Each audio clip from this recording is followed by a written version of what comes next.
Welcome in, guys, into a brand new scout report, and today we are talking about Lee Hunter. He's a nose tackle. A nose tackle, people saying edge, but really, if you look at his, I think his best position is as a nose tackle from Texas Tech. So games that I've seen him on, the games that I've watched on tape were BYU, Oregon State, Arizona State, Pine Bluff, Kansas State, UCF, and Western Virginia. Now let's talk about his strengths here.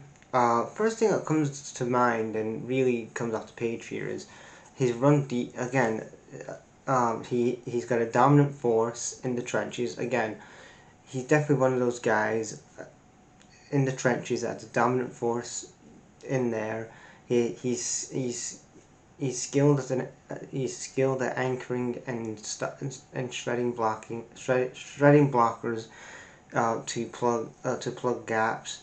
So instantly, if you're looking at somebody to help in that secondary, the defense lines, then you would definitely look at someone like a Lee Hunter after, especially when you looked at his tape on what he does in the trenches and what he can do in shredding blockers and shit like that. Physical is another thing I'm going to talk about. I've got here. I'm going to talk about his physicality and strength. Possesses a violent hand. He can possess a really dominant hand. Dominant hands and a superior upper body strength to dominate one-on-one matches. So again, if he's up against like a running back, or if he's up against a tight end, you don't want to be up against a Lee Hunter because ultimately he possesses such. He uses his hands to his strengths, and he just his upper body strength as well is just so superior. And you wouldn't want to be one of those guys if you're running back or tight end, and you're like, oh my god, going up against him in a matchup. A couple of times I saw that on tape, against Kansas and UCF and stuff like that. It was one of those, but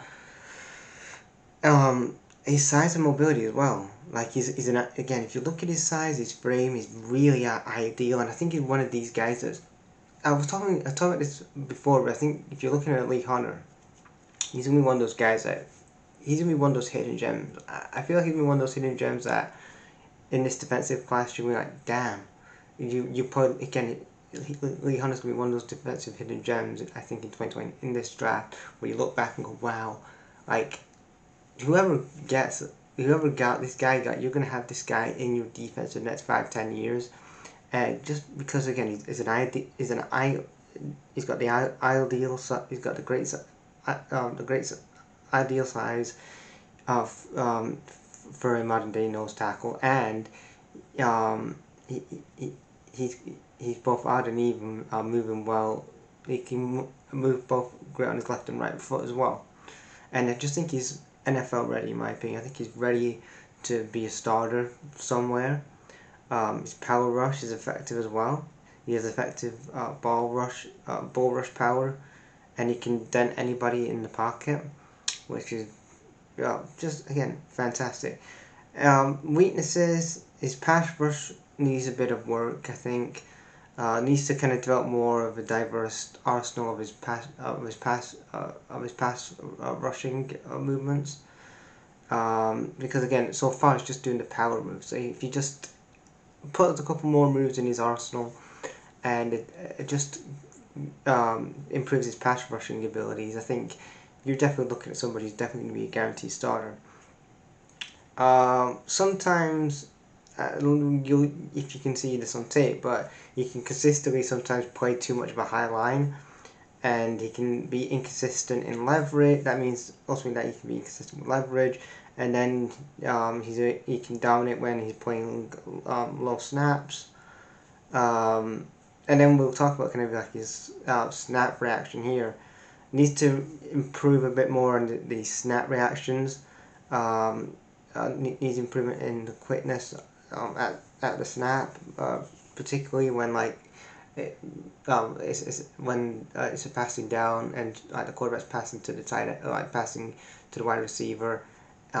Especially that's one of the positions you would have him to work on. But overall, I do think Lee Hunter's one of those talents, like I've just said, that if you drafted him if you got him like day 2, I think, and you get the right defensive coordinator and the right team around him, and you build around that secondary with him, I just think that you could see this guy probably being a multi-time Pro Bowler if he works on his game, like if he gets better at his snap reactions and his consistency of like not playing too much of a high line, and then just improving more in your pass rush game. That's it. If you can work on those things, because you can look at the things he has. He's built to basically be a starter somewhere. He's a great power rusher. He's got a great physique. He's dominant. He has a dominant presence in the trenches. Absolutely, I'll be looking at this guy as definitely a day 2 pick, and definitely a guy that you could build around, and he would absolutely improve the defense. I wouldn't mind him in the line. So again, Brad Holmes, get your shit together. This is the guy we could need as a backup nose tackle. We need somebody in that position. That's a position we need. But again, I think he'd be probably. I think he'd be good at the Patriots. I think it'd be good for the Patriots. I think he'd probably be good fit somewhere, maybe like the Eagles or somewhere like that. Just somewhere where he can just bed in for a season, and just I don't know if he would.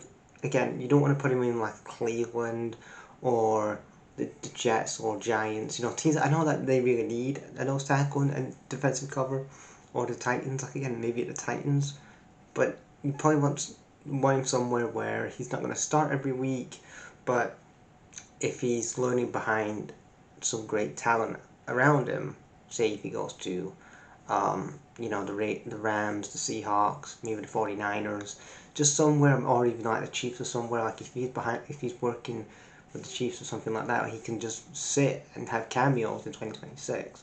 But overall, I do think he's a fantastic talent, and I'm interested to see if you guys have seen Lee Hunt or not. Hype up the video, guys, and all that good shit, and I'll be back soon to do another scout report. Thanks, guys.